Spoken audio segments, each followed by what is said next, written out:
আসসালামু আলাইকুম আমার প্রিয় ফেসবুকের বন্ধুগণ, আজ আমি অত্যন্ত ভারাক্রান্ত হৃদয় নিয়ে আপনাদের সামনে হাজির হয়েছি কিছু কথা বলার জন্য, যা না বললেই নয়।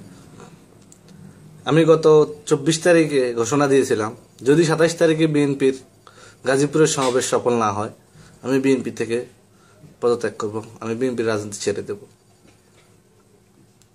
যদিও আজকে সন্ধ্যা 7টা পর্যন্ত আমি জানি যে কালকে জনসভা হবে, ইভেন 144 জারি থাকলেও জনসভা হবে, কিন্তু যখন এইমাত্র আমি ফেসবুকে দেখতে পারলাম যে কালকে জনসভা হবে না, বিশ্বাস করেন আমার চোখে পানি চলে আসছে।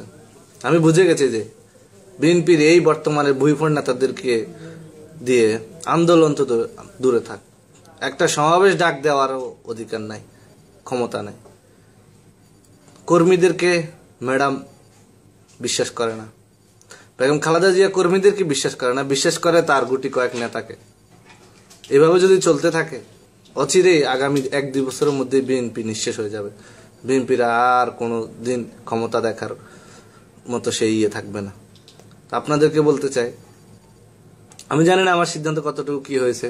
আমার মতো একজন নেতার জন্য, আমার মতো একজন কর্মীর জন্য বিএনপির কিছুই যায় আসে না, কিন্তু আমি মনে করি আমার মতো আজকের দিনের এই সিদ্ধান্তের কারণে, বেগম জিয়ার এই সিদ্ধান্তের কারণে অনেক নেতা কর্মী রাগে, দুঃখে, ক্ষোভে হয়তো দল ত্যাগ করবেন। তো আমি জানি না, আমি কাউকে উৎসাহ করতেছি না দল ত্যাগ করুন, তবে আমি পারি নাই এটা কন্ট্রোল করতে। আমার মন চাইছে আমি সুইসাইড করি, কিন্তু আমি পারি নাই কন্ট্রোল করতে, তার জন্য আমি দল ত্যাগ করলাম। আর জীবনে কোনোদিন বিএনপির রাজনীতিতে নাম লেখাবো না, বলবো না, করব না। আমাকে ক্ষমা করবেন আমার সংগঠনের প্রিয় সাথী ও বন্ধুরা, আমার সংগঠনের যত বন্ধু আছে আমার ফেসবুকে, সবাই আমাকে ক্ষমা করবেন, নিজ গুণে ক্ষমা করবেন। কারণ আমি একটা জিনিসই বুঝি, সেটা হচ্ছে মুক্তি।